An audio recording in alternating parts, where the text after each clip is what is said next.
Embe iteelii teknoorra darbee kontorbaandiidhaan miiliyoona tokko 4,500 torban irraa osoo hin saamamin ijoolleen tokko hafaan jirtu kan of ajjeesuudhaaf isa dhumaarraa maraatee kan biyya gadhiise jira. Suuqiin irratti saamame sana kan godhaa jiru eenyu beeki? Anwaar nama jedhamu makka faafiyaa moobaayilaa qaba. Markaatoo bakka kam daashin baankii gajjallaadhaa qaba. Namni kun Finfinneedhaas qaba. Isarraa mana moobaayiliin gosti biraa hin bitamu. Makiinaa hordofsiisaa ijoollee Finfinnee sabbataa fi furii ta'anii qodaa ijoollee dhadhaamaa fe'atan hunda makiinaa taargaa kennu. Eessatti kennam? Federaal poolisii walqixxee kellaa walqixxee. Kellaa walqixxee sun immoo gaafa qabeessa jira maqaadhaa miiraa biizii jedhamee buufanni isaa jimarra. Dhimmatni hidhaman ijoolleen kun eessatti hidhamu? Gara sabbataatti gadi deebifamu. Mijatuudha. Qodaan kaminuu riisitii qabnatu jedhamu baatii qabu gibira baatii kaffalu marratti. Garuu baatiin jaraa fudhataman qabu. Ijoollee tokko hin hordofu makiinaadhaa wajjin qabsiisu yoo ijoolleen jalaa rokatte federaal poolisiidha jedhamee federaala maqaa federaalaa balleessuuf dhaqanii 100,000 gaafatu 200,000 gaafatu kana yoo hin kaffalle mana hidhaatiin baatu daldala ta'ee jira wanti. Qodaan illee tokko akka ijoolleen hin dhaganne kontiroobaandii ta'ee manni suuqii manni hojii hundi shaqaxa keessa kontiroobaandii guutee jira.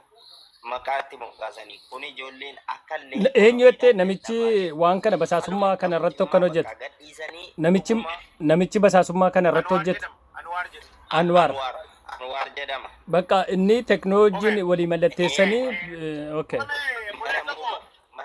Mana moobaayilaa guddaa Anwaar Jimma keessa kan jirtan dhagaa. Mana moobaayilaa guddicha Anwaari Guraajeedha.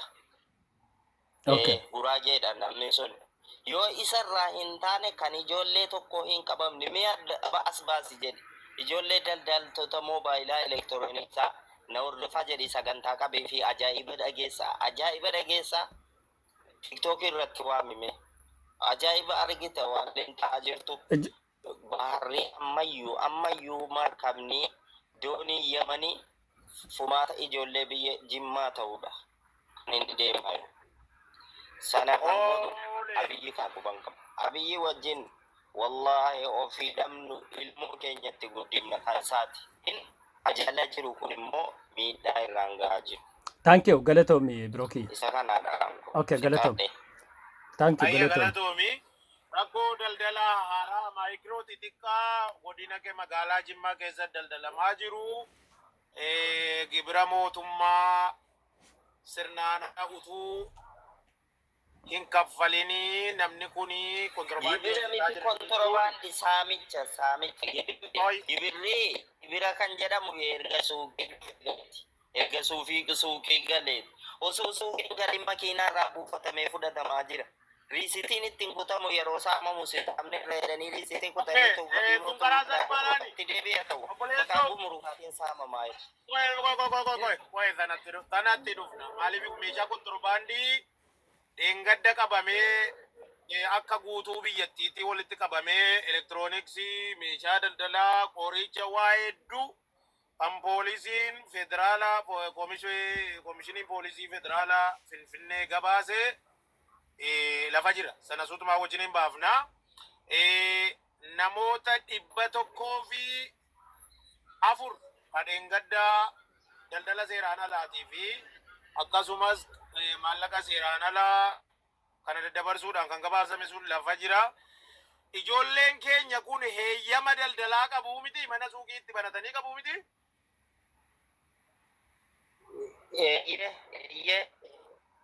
Eeyyama shanjaansii fidaa qabu ji'a lama gidduu miliyoona dabareedhaan wal gaafannaa tuutuma dhiifama naa godhi.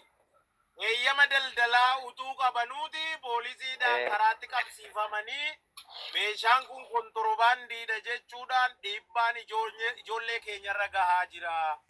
Kan geessifamaa jiru sababa nama dhuunfaa maqaasaa Anwaar jedhamu namni kun sabaan Guraagee ta'eedha. Akkasii yaadni kee?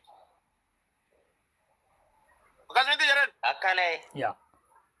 Ayyee galatoomi isa kanas qaamni dhimmi ilaallatu waan kana jala deemee dhuguma namni abbaa qabeenyaa malee ijoolleen lafaa kaatu daldalattee guddachuu hin dandeessu ka jedhu seerri yoo jiraate isa kanas warri maayikiroo xixiqqaa faayinaansiin akkasumas immoo diinagdee biyyaa akka fooyya'uuf dargaggeessii hojii uummachuu qaba jedhanii ganamaaf galgala nutti leellisan kanarratti akka qooda fudhatan ergaa keenya asumaan jala burree dabarsinaa asii qubanaa qabaadha. Galatoomi kun baan baay'eedha maaliif dhaloota doomsuu jedhama. Dhaloonni akka of hin jijjiirree jedhama. Akka ijoolleen biyyaa baqattee baddu. Akka waan abbaa qabeenyaa tokko malee ka biraa jalatti hin guddanne godhuudha. Waan akkanaa kana kan barbaachisu beekilaati. Ammallee yaada akkasii kan ijoolleen keenya biyyaa baqattee bishaanitti dhumaa jirtuuf dineegalee kan ijoolleen keenya waan xixiqqaa yeroo isin naqee banattee jette gibira fidi jedhanii karaarraa dhiitanii kaasuudhaan. Akka namni waan tokko dur suuqba daratee jennaan jira achirraa kaanee guddannee biyyaa baane beekaa. Attas namni guddaa har'a jedhee argachuu hin danda'u waan xiqqaarraa guddaatti dhufa. Kan mootummaan biyya sanaa barbaadu garuu dhaloonni lafaa dhufu waan haaraa oomishee mataa isaatiin akka inni jiraatudha. Waan akkasii irratti xiyyeeffannoon keessa akka ta'uu qabu ammallee jala deema. Kan ammoo bulchiinsi dhimma daldalaa waajjirri daldalaa niqdinnaa industirii haalaafiin godina Jimmaa kan waajjira banatee achi keessa taa'ee nama dhuunfaatiin nama saamsisaarutu jira. Itti gaafatamaan daldalaa fi geejjibaa itti gaafatamaan daldalaa fi enerjii godina Jimmaa magaalaa Jimmaa keessa waajjirri isaa banamee taa'uu jiru eenyu akka ta'e maqaa nama sanaa daftanii ol baasuu qabdan. Suuraa isaa waliin bilbila isaa waliin. Dalagaan keenya guddaadha. Hin hojjetanii sirnaan nu hojjechuu. Hin didanoo hudduu harree seenanii dhaqanii lafa qofaranii nyaatu kabiraan bakka bu'ee biyya tajaajila malee achi ta'anii nama saamsisanii garaa ofii furdifachuun hinuman danda'amu. Dhaloota ammaa kana jalatti jenna.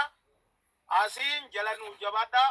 Eenyuun barbaadde daldala Jimmaa daldalaa fi faayinaansii magaalaa Jimmaa. ንግድ ሚኒስተር ማለት ነው። ያ ኢሰማ ኢሰመሬችን ቤካ ጓደኛ እኮ ትዩ ዳበር ኦላ ወሊኛ ዳርተን ይዩጋ ጆና መዲሌ አና ማይኒ ጀረኒ ማይኒ ምንድነው የሚባለው ሶዳዳ ኩኒሌ አይ ኬሳ መቃሳቲ ወልቲ ማሪሳ ዋ ሁንደ ሳንሲቲማ bilbila koo waan ofiini qabda keessaan naa barreessi maqaa isaa lakkoofsaan bilbila iyyuu na jalaa hatanii biyyatti bilbila iyyuu na jalaa hatanii naa eeggatu waan sitti mucaan jedhamu akkasitti iddoo sana buusanii maa kun hin argitu xahaa wajjiniin deema mucaan waan gabaabaa wayii qallaa abbaan nama saamsisu maa kun immoo intiniin no inni maal jedhani nigdi biiroo alaafiu waan ofii ati ani waan baay'een beektu waan ofii. Har'a galgalarraa dafaa bakka feetanii baasaa bilbila isaa maqaa isaa wajjiniin guutuu nu kenna. Okay. Waan ofii keessaan nu barreessi. Inni garuu mangistiidha mucaan dhugaa himuudhaaf abbaan isaa nama qabsoo Oromoo irratti waa danda'u.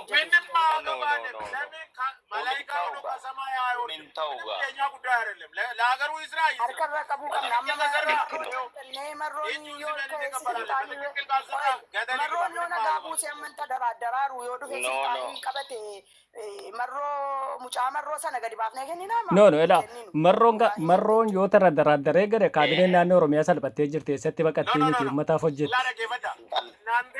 Interest la tegebu yarasacho eko yarasacho interest inni kun manni metto fayda dhuunfaa keessanii galartan rakkoo ummataa haga furmaatan fidinitti abbaan fedhe sayyidii yoo ta'e nuti dhimma isaan qabnu beekaa laata rakkoo ummataa furuu aban fedhe ani doktor Abiyyi waay ani immoo isa deeggaruufi